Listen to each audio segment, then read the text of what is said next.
Okay, let's make some jam.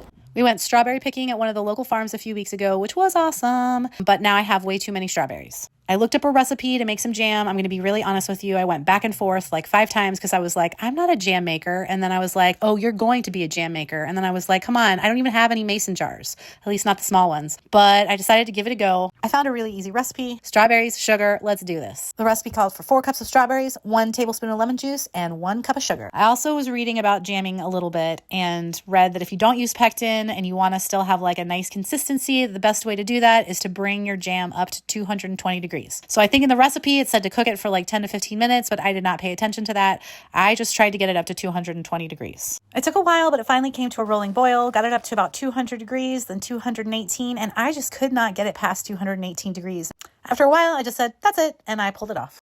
It said you could skim the bubbles off, but I don't have time for that. I did run my jars under warm water because I remember once I put really hot stuff in a non-warm jar and it broke, and I didn't want the same thing to happen. So I filled up the first jar and left about a 1/4 inch, 1/2 inch of space at the top, cleaned it up a bit and put that lid on.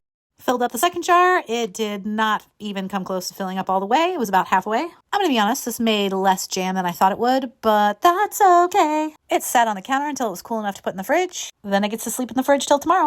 All right, I took it out this morning. I'm so excited. Got some toast. Let's try this jam. Ooh, I love the consistency. It looks like jam. Oh my gosh, I can't believe this. Oh wow, I'm going to be really honest. I did not have super high expectations, and this jam is delicious. I can't believe I made jam.